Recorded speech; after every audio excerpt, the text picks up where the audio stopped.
To think something so small can connect you to everything that matters. When your life and all you love are on the line. When every second counts in the emergency room, providing immediate access to your medical records. Because Bob has trouble remembering all his medications. Because I'm in love with my kids' kids. Because now I'm looking out for both of us. Because I have diabetes, but it doesn't have me. Because I spend my life in the ER trying to save yours. There is no credible cause for concern about implanting these tiny microchips under your skin. There's been over 10 million pets in 15 years that have had this microchip without any problems. The morph of where we're going to put that chip. Stockbroker Robel Johnson is one of the pioneers. Today he's having a chip implanted in his arm. Okay. Now you're going to feel a little pressure. Okay. If ever he becomes an emergency patient, he can be instantly identified. How did that feel? Fine, that's fine. Okay, great. Doctors think it will soon be as commonplace as vaccinations. Are you chipped? Okay. You should play that number today. The scanner powers up, wave it over the arm, pulls up the unique 16-digit identification number, and through a serial port that's at the bottom of the scanner, it goes to a computer or a laptop, where immediately my picture, my driver's license information, and my relevant medical records would pop up on the screen. Instead of GPS bracelets, convicts would be forced to have a device implanted. Instead of ankle bracelets, sex offenders might have something like this, implanted. Parents are putting these chips in kids in Mexico, where there's a higher risk of kidnappings. The scanners are put up at airports and bus stations, so if a chipped child is there, police know. I think it's good because it's really fast, the queues go quicker so that you don't have to spend all break queuing up for the food. Your parents can pay online and you don't have to worry about losing your money or getting it stolen or anything.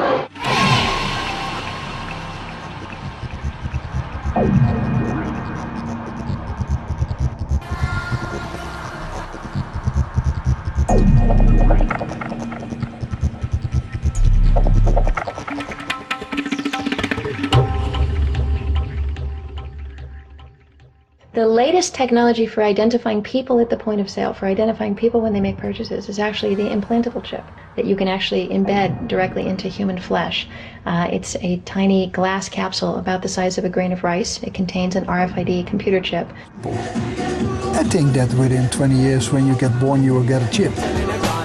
Super sinister situation when you look away the first world funds come from. It's a super sinister situation when you're buying your food by.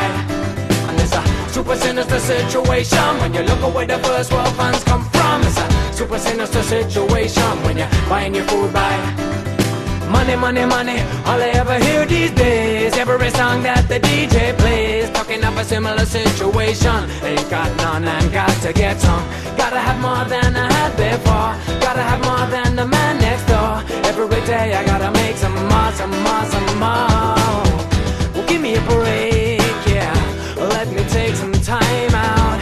Gotta frisk my mind down before I lose my life now. Give me a break, yeah. Let me take some time out.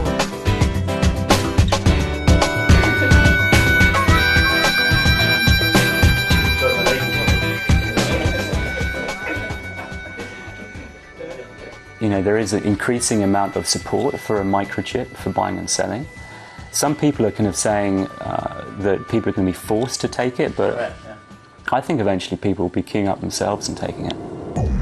I would not have a problem at all if they wanted to put a microchip in me to help out with any kind of medical security, anything. I'd be fine with it. I saw my thing about the money and banking. I hope in the future I can take one in my right hand. I think it's very cool actually. It's a cool concept. If I was to have a microchip which would benefit me on a personal level, I wouldn't have any problems with the ramifications. Like, for instance, if I had a microchip which would allow me discounts, say, on like toll roads or purely financial reasons, which was exclusive to that, then I'd have no problem. I got chipped. My whole office is getting the chip. I already got the chip. I've got the chip. We got the chip. And the points that are most being used to sell the implantable microchip to people are causing a lot of fear and paranoia amongst conspiracy theorists. You know, fears like giving the government too much control. They're trying to bring in the RF chips as a form of control to all of us human beings. If you don't do as you're told, if you don't conform to the authority, you don't conform to controls, you will have your chip turned off and you will not have anything. And if they turn that off, you can't go into shops, you won't be able to get into the doors, all electronically. The idea of having one as a thin edge of a wedge as a way of social control and monitoring, I think that's very, very dangerous. When I read the book with Barry Smith, it brought up for me the significance of the Antichrist and controlling of people. That's what it brought up. Second, yeah, the Antichrist. You know, you see these fictional movies and you see their implants and it controls you. First, we take a gloomy, dissatisfied woman. We locate her brain. We insert a few nanochips. Finally, we enhance her to fit the ideal specifications. Welcome to the future. It's a really scary prospect. I'm sorry. Really scary. Well, I think they're worried about the wrong thing. They're panicking, like, about the wrong stuff. We've come to accept that kind of technology in the past, things like Social Security and credit cards. That was always a concern there, but now people have just come to accept it. I think they'll do the same thing with microchip implants. Personally, I feel that these fear merchants, they do their own cause a disservice. I mean, it's not some tyrant from outside that's going to control us. It's our own inner tyrant, our own greed, that's going to lead us to line up for something like a microchip. When talk turns to the microchip implant being used for buying and selling, control or no control, I think most people would change their story. I feel very strongly that I would say no, but when it comes to you can't travel, or maybe you can't get a job, or you can't get social services, I think that was pretty disturbing, because that's the point at which most people are going to, even if they wanted to say no, might feel forced to say yes. Are there any conditions under which I would allow myself to be microchipped? I don't think so. So basically what you're saying is either you're in this monetary system with the microchip monetized system, or you're outside of that system, and you're asking me is what would I choose? If you take the blue pill, the story ends. You wake up in your bed and believe whatever you want to believe. You take the red pill, you stay in Wonderland, and I show you how deep the rabbit hole goes. Well, you know, that's a difficult question, because we all like creature comforts, you know, we all like to have a house. My biggest theory is that it's not ever going to be implemented. I think it's very scary what you're talking about with that company, that it put it in your hand and, you know, might get to that point where you need to have that or you can't buy anything, and I think it's very, very scary. I would hope that this company, that it wouldn't get pushed to the point you were talking about, but yeah, that's all I have to say. If it was an essential to life, which again I hope it would never be, I would put it in my body, but I would hope it never would come to that point. Would you take the very chip? No way, no, no. Well, if I had to have one to participate within the community, well, for the well-being of my family, I might be forced to, yes. But I'm hoping it doesn't get to that. Okay, with the Verichip, I would not take it on. I think if it got to the point where if you didn't have a Verichip in you, then you couldn't work, you couldn't earn money, you couldn't pay rent, I guess then there's not much choice but to conform and to go with it. But I don't see that would happen anytime soon, I don't think anyway. I've noticed when it starts costing people personally, you know, i.e. that they won't be able to buy or sell, the penny drops. They go into denial, and they don't even want to face the fact that they've surrendered already. I mean, it's like they've just caved in, but they don't even want to face it. And that's really disturbing. Yeah, the issue that concerns me the most on that is just money in general. You know, whether it's a microchip implant for buying or selling, or just plain cash, people are too dependent on it, and the vast majority of society have more faith in money than they do in God. Yeah, there used to be a lot of talk about the mark of the beast in the churches, but it doesn't seem to be any more of that. I'm a Church of England. My particular church have not discussed about the mark of the beast. The Church of England, I think they're more very politically correct, and they don't want to tread on people's toes.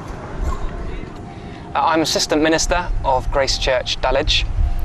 Yeah, I wouldn't have a problem with buying or selling or using money in this way. I personally don't have a problem with this idea of having a microchip put in your arm as a sort of, I don't know, credit card that you can buy and sell in clubs or go down to Sainsbury's and buy your food. No, I would not have a problem with that as a Christian. I think you can worship Jesus Christ whilst at the same time having a mark in your arm, yes. I'm aware that some Christians would consider that a cashless society is a kind of answer to a prophetic text we find in the book of Revelation, that no one can buy or sell who does not have the mark. So it could be, well, if you don't have the right credit card or something else, a chip somewhere, you are lost. I can understand this kind of interpretation. According to our interpretation as Adventists, Seventh-day Adventists, we consider that this idea of worship is a dominant theme here in chapter 13. And when we say worship, we add a small word to explain, day of worship. This idea of selling or buying is not the main topic of chapter 13. We would consider that the Sabbath, that is Saturday, is the day of worship of the believers, the children of God, and there is another day, which is the Sunday, all right? The mark of the beast would be, okay, you go for the Sunday. The mark of the beast is the Sunday worship. If I was given a microchip to shop and to do what I have to do with, I'll accept. It won't be the mark of the beast. The mark of the beast is when you go against God's holy day. My church has discussed the microchip. When it's given out, if it has nothing to do with the law of God, it can be received and used. Not so many churches have taught about the mark of the beast. They actually are silent about it, and they don't really teach you about it and how to avoid it. My particular church have not discussed about the mark of the beast. If you want to have a congregation that's big, or you want to have people follow you, then you got to speak about prosperity. It's like, okay, God is going to raise you up, or God is going to give you this, He's going to heal you, He's going to give you this or that.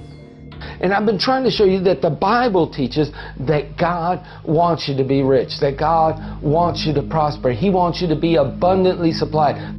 If you concentrate on prosperity and you think your life revolves around money, then you're worshiping the beast. And when we say worship, we add a small word to explain, day of worship.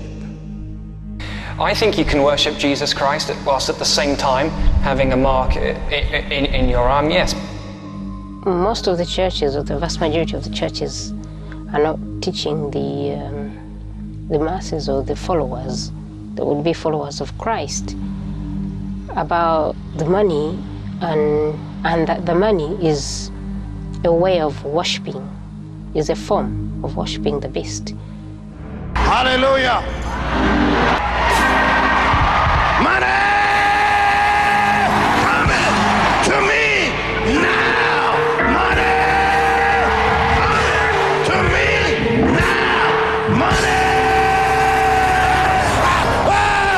I walk on this money. Woo! Woo!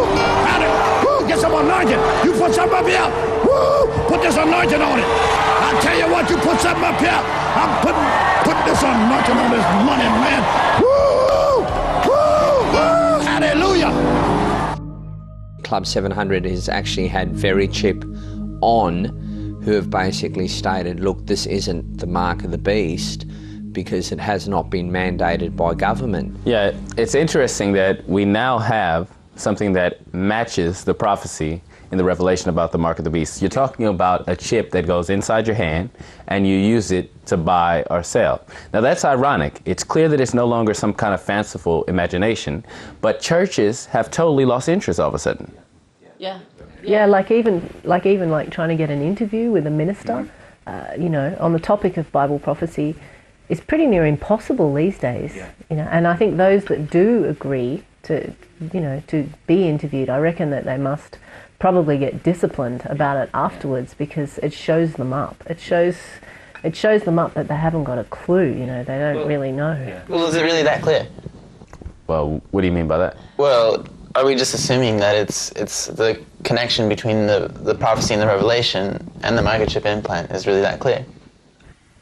Well, maybe what we could do is like go out on the street and show people, you know, the Bible passage, show people like the article about the very chip, and talk to people, you know, explain to people about the very chip and see if people see it as clearly as we do. Yeah, why not? We've got the equipment, we've got the resources, we've got the motivation, let's do it. Yeah. All right. Okay. Did you tap the mic? Have you got any spare batteries? I think so. We've got some tapes. Excellent. All right, London, here we come. Jess, we'll give you a call when we get to town, okay? Take care.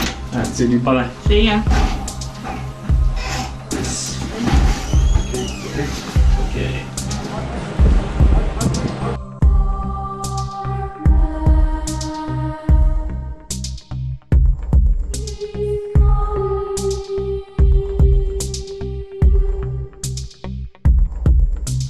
We're here in Catford in southeast London, and we're wanting to ask people directly, people from different backgrounds, about whether they're aware of this development towards the cashless society using microchip implants.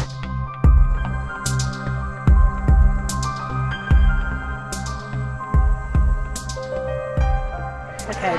And it causes all, both small and great, rich and poor, free and bond, to receive a mark in their right hand or their foreheads. And that no man might buy or sell save he that he had the mark or the name of the beast or number of his name.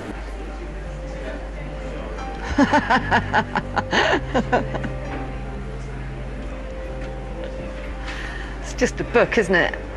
I haven't got a lot of time for the Bible. To me, that's just words. Doesn't really mean anything, you know. The Bible clearly lets us understand that the mark will be for trading, for buying, for selling. The choice will be, are we willing and ready to die for what we believe in? And if it means to die and to not accept the mark, then that is what will have to be done. It seems to me that some people would think it just makes sense to have a chip rather than be something to do with the Bible. Sure. Can you see any link at all? With that passage and obviously, that? but I think it's a Possibly. major coincidence. I don't think it's possible that someone 2,000 years ago could have prophesied about any scientific developments today. I don't think God has any place in science. So is it trying to say is that if you have that in your body, that you maybe showing the mark of the... It's not. I don't really believe in coincidence so much. I just disagree. With my personal opinion, I just don't think that has any relation to what the financial system is. Why they would put it into barcodes? The number, how that number has any relevance? If it did, it could be coincidental. But if there was some, I don't know, allegiance within the secret allegiance of the financial system around the world who are doing whatever to do this, I think there's a lot easier ways to do this and track our information and track what we do. To do that by what we do in our cash machine or what we shop at Tesco's. Yeah, it was really interesting seeing the various reactions, and you could see that even the people who argued against the connection, like were aware that it was like a huge coincidence, as they called it. They just didn't have any answers for it. Yeah, I was also impressed, actually, how many people, you know, just out there on the street had a grasp, had a really good understanding of the whole concept, even though sometimes, they had no religious background at all. Yeah. And there are a few people I spoke to who could see that there really would be pressure on them to take this chip.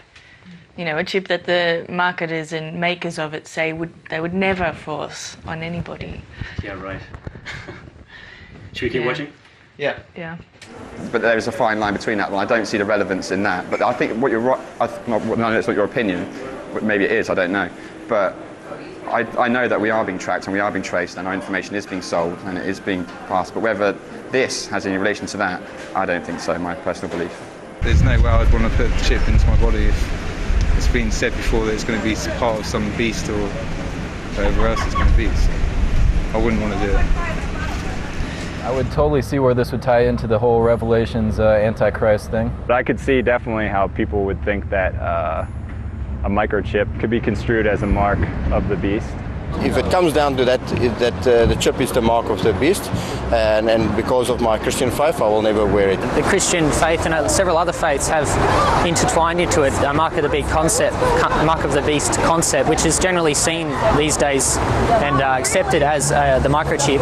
It's going to have a massive effect on people consciously and in their communities. There's going to be a rejection on that level alone. If I was to be cut off, I still wouldn't take the chip. I would find a community, no matter how hard it took, that didn't require that level of submission. Yeah, what I found most interesting about watching this is that the people who could see the issues most clearly were usually not religious. They're oftentimes on the fringes of society, the kind of people that Jesus really would have associated with. And well, I met these street punks, these people in Utah, and I barely mentioned the implantable microchip with them. And what they said was pretty good. Maybe we can check it out and check it out. Yeah, sure. Have a look. Oh, the computer chip that they're gonna put into us. Yeah. Hey, you know what? I think about that one. If you read the Bible, dude, it says you cannot buy, sell, or trade without the mark of the beast. It's so easy. It's convenient. It's right there. Beep. Oh, everything's right there. Beep. And I will never ever put a chip in me or in any of my children. Oh no, that's fucked up, man. The people that actually have the chips and the cards, you would not believe how much that they actually waste.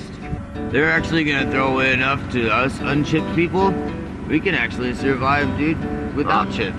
Because money is just paper shit. It's nothing. Why would I trade paper shit that you can't use? There's no use for it. Like, you can't make it into anything.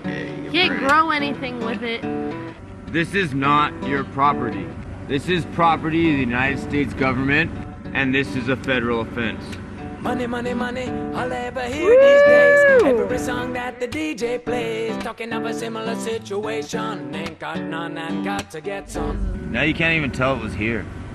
Alright? What is still here is us. Us, human beings.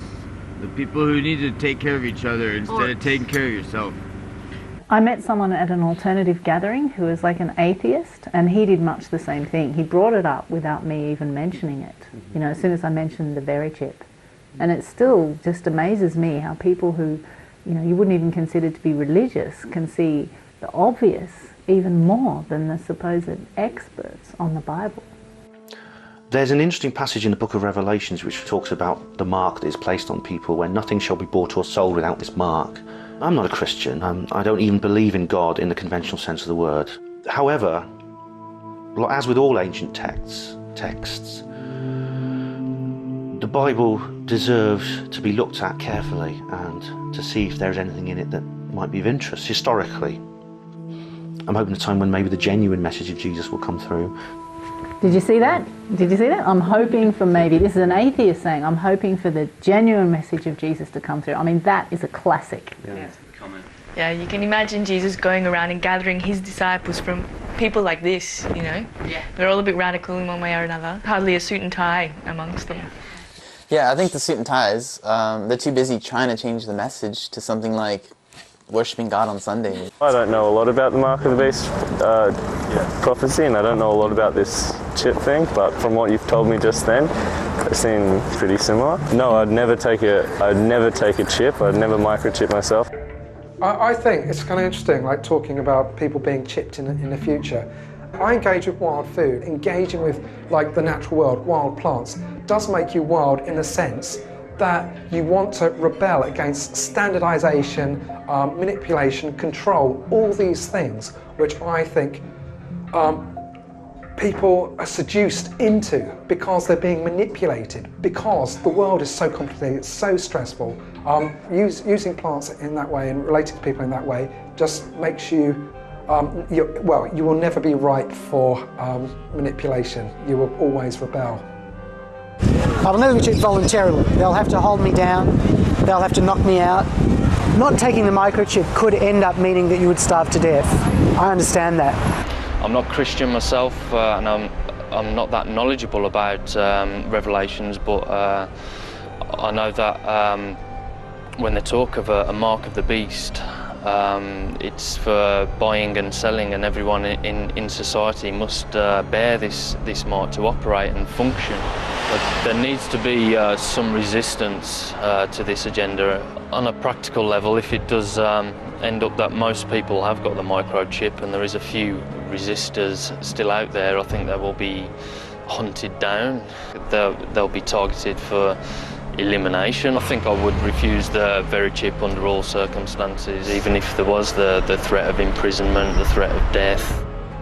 People from all religions know that something's wrong in these times. This is the most serious chess game that's ever been played. This game is so cunning, it is so deceptive. You can't say that this is of human origin. It is that in depth. It's the decisions that you make and whether you succumb to the system and just say, look, the pain and the misery that I'm feeling, I'll succumb to, taking the very chip, and so I can access food. Whereas for me, I'd rather starve and eat rocks before I took it. That is great. It is starting to show that there are actually some individuals out there who've got some character that seems to be so lacking in today's society. The kind of character that would literally be willing to die before doing something that they know is wrong. It seems like a lot of other people, though, have really missed the need to, count the cost. I don't know that they have missed it, though. I mean, how many of them started backpedaling when we raised the question of what will you do when you can't buy or sell? Yeah, the kind of people who have what it takes to refuse the mark, I think they're going to have to be, maybe fanatics, if I can say that, like idealists who would be ready to give up everything, change their whole entire lifestyle before they would go against their conscience. Maybe we messed up by not giving people the next chapter in the book of Revelation to read. The one where it really hits home how seriously God views this whole concept of the mark? Well, this guy knows what it's about. You can tell by what he's saying. But let me read it out.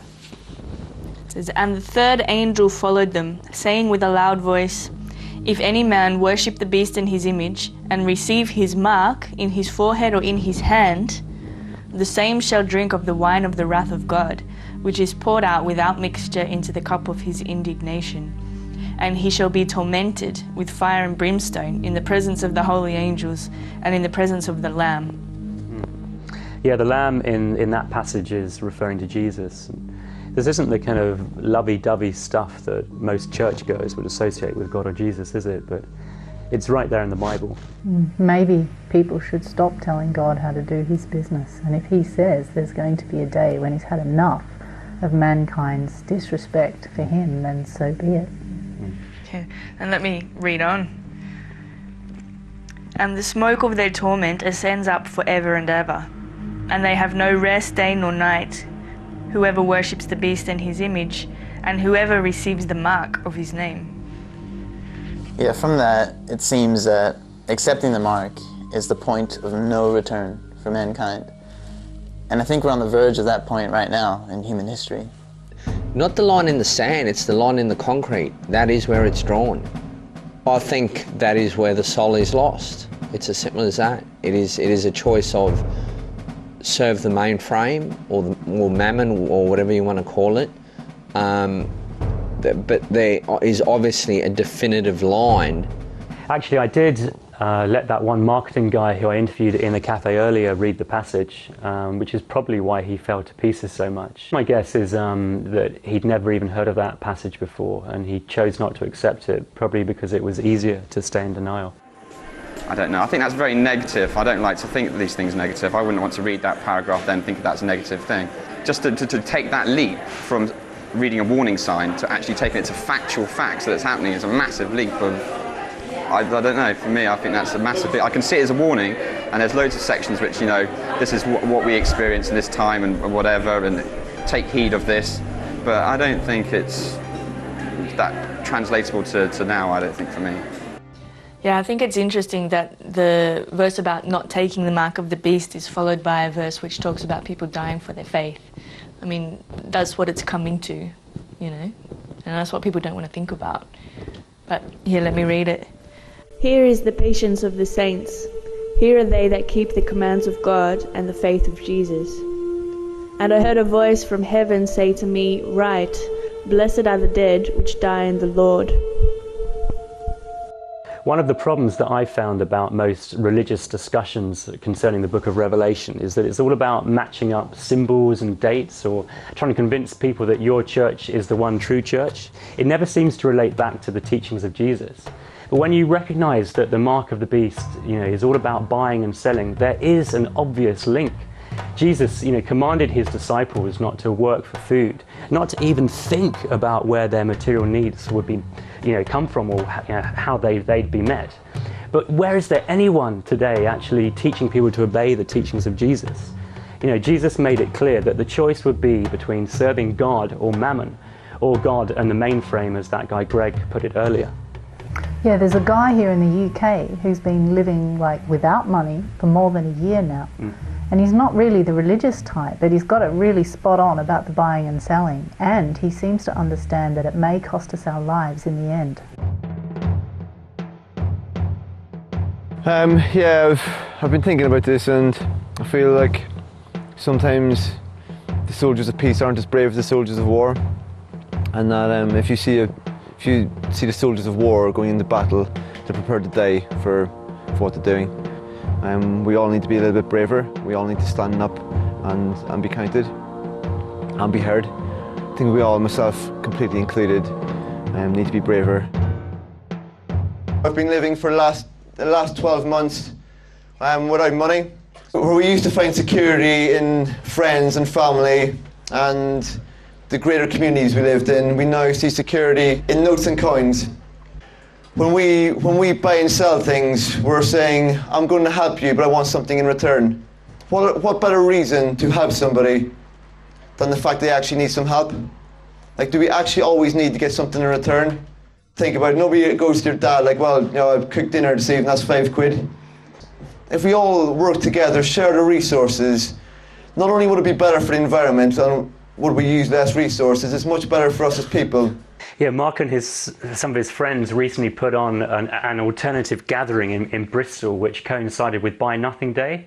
I think it was called the Free Economy Festival, and it was a fantastic day because everything was done for free. No money changed hands, no one was paid for what they did, and even the food itself was free because it was rescued from supermarket bins. Yeah, they fed more than 1,000 people, and there was still food left over. So it was a really good illustration of those what those street punks that you interviewed were saying about how you could survive on what the people throw away.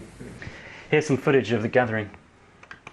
So just here at the Buy Nothing Day Festival, and there's an army of volunteers, as you can see, busily prepping a 3-course meal, which is going to be served later on. So it's great to be a part of this.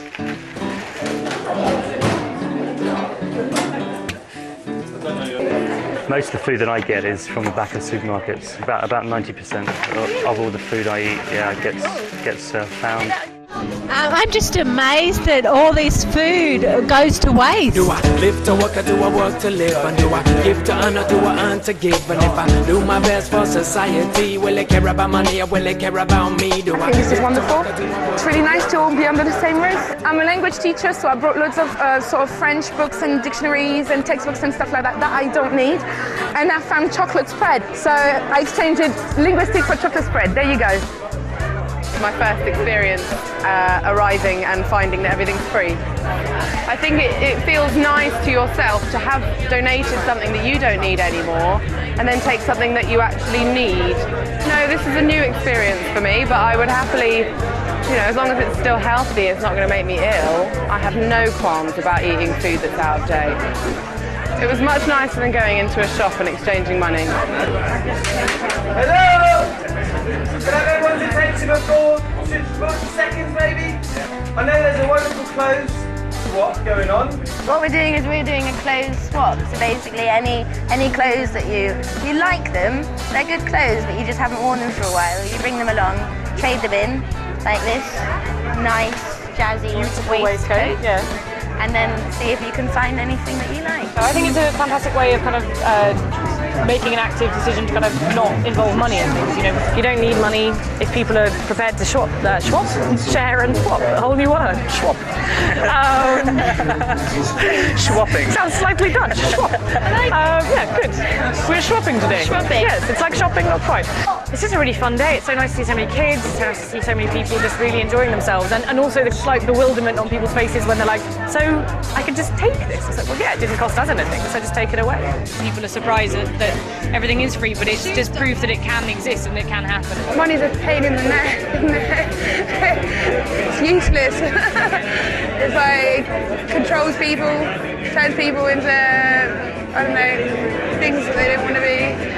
I'm just doing whatever is thrown at me really. I was helping with some furniture being brought in, just chopping some potatoes now, and clearing up later on, and anything that needs doing, I'm up for doing it.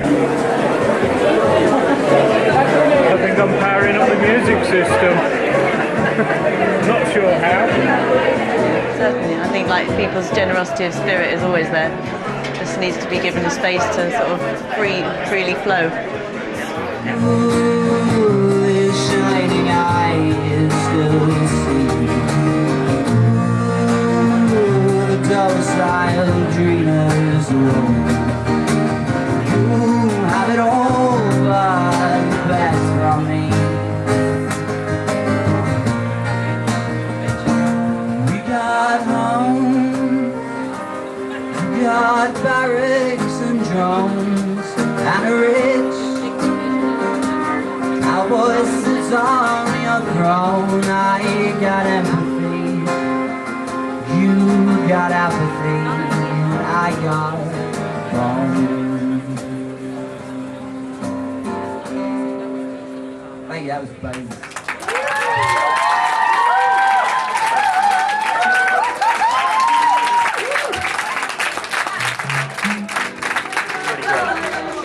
Yeah, it has been a bit overwhelming, to be honest. I felt a bit emotional earlier, just like everybody giving their time for free. These guys work their arse off all day. Like, I haven't seen people get paid a lot of money work this hard, non-stop, relentlessly. There's been a couple of thousand people through the doors here today at some point, and just experiencing living without money for one day. I do think that is a significant point. Which point? Well, the fact that what happened there was just for one day. I mean, people had a lot of fun. We all did.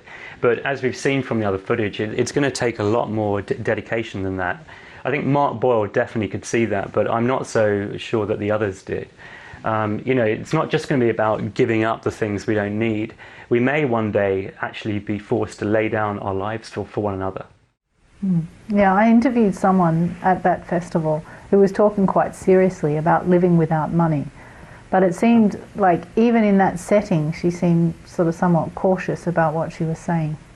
I'm nervous about talking about it to people because even the hippiest of hippies get like their prickles come up when you start talking about doing the job that you want to do and not having to enslave yourself for your money, because no one wants to have to do it, so everybody hates it. So when someone comes along and says you don't need to do this, you know, everyone gets like, but I do, I have to. And that tension, I think it all hangs on that tension in some ways. I mean, it compromises you're never giving totally and you're never receiving totally when you're using money, because you're always aware of the back current of the exchange. But when you don't use money, if you just are giving something and you're not thinking about what you're going to get back, it's a full-hearted give. If you have to acknowledge to yourself your vulnerability and you cannot pretend that you're not vulnerable, when you've got money, it masks over your natural insecurities, the needs that everybody has. We all pretend that we don't all share like these basic needs, and we can get away with that with money. But when there's no money, you're much more aware of how dependent on each other you are, and you're much more open in your vulnerability, which is a much more heart-centered, it's a much braver, much more heart-centered way to live. Well, it's almost like a spirituality. There's that guy in the States, it is a spirituality for. Yeah. Yeah, I actually got an interview with Swello where he lives at his cave in Utah. He's the guy who's been living without money for 10 years, right? Yeah, 10 years, yeah, that's right. Dang. This is like my home base here. Like I have a cave here. And I usually stay here in the winter time. The cave's small, so I can keep it warm in the winter pretty easily. But I also have a camp in town, and that I move around now and then. It's very temporary. Well, everything is. And often in warmer months, I travel around the country, just live wherever randomness takes me. I remember going through periods where I thought I wondered why we didn't practice the teachings of Jesus. It's like he was more of an icon to be worshipped than to be followed in practice. We divide the world up among different religions and philosophies, but to me there's only two. And it doesn't matter whether you call it Christian, Hindu, Buddhist, whatever. Basically they all boil down to love or money, God and mammon. The Buddha said there are two paths, one leads to wealth, one leads to nirvana. And Jesus said one leads to mammon and one leads to God. So those are the only two religions in the world. One's spiritual and one's materialism. So there are no grounds under which I would allow myself to be microchipped.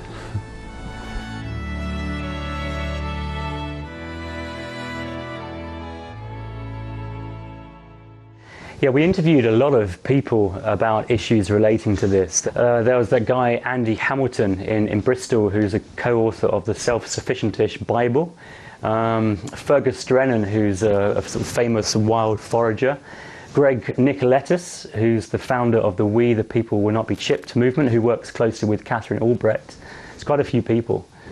I think that Swello and Mark Boyle represent the two strongest proponents of this message, though.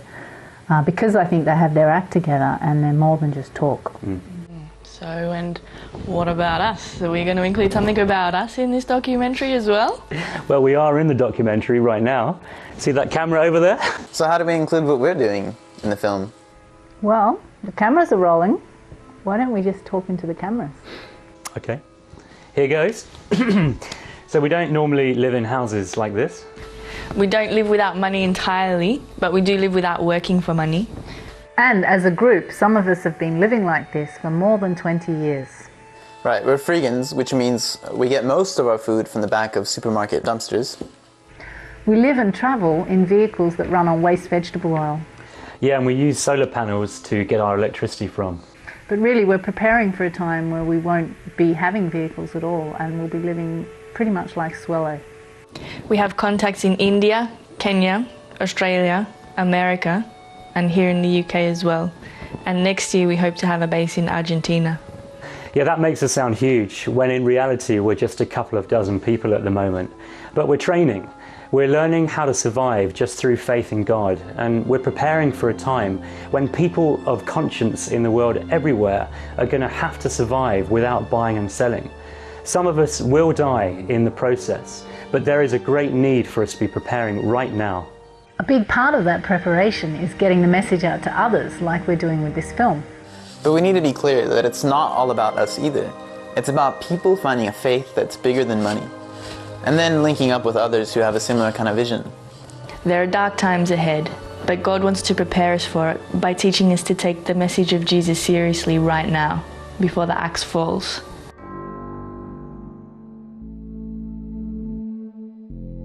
It is necessary that you take this disc out that's out in the street, make a copy, make 100 copies. It's for everyone. Don't take the mark of the beast. Don't take the mark of the beast. Don't take the mark of the beast. Don't take the mark of the beast. It's a conspiracy, that's why they're feeding us TV, CDs, video games and DVDs. So we'll believe these to be giving us verity. Welcome to the edge of subliminal tyranny. They're giving you liberty to be who you wanna be, as long as you constantly is left to the economy. It's corporate thuggery, soon they'll be giving you microchip technology. If you wanna be free, then please leave this scene. Flee your ID from the beast BC. These prophecies will release the remedy, but if you practice them, you will be caught a radical enemy. Keep your energy clean and redeem, peace free. We believe the green breeze means deeds. We sow the seeds to achieve a real peace, but we will never take the mark of the beast. Don't take the mark of the beast. Don't take the mark of the beast. In times of dark as these, please don't take the mark of the beast. Don't take the mark of the beast. Don't take the mark of the beast. In times as dark as these, please don't take the mark of the beast. What is going on? We got a choice in store that'll count for oh so long. One chance to make it right. One path that leads to life. One path that leads to fire. Yeah. Will you stand up for truth or sell your soul for high?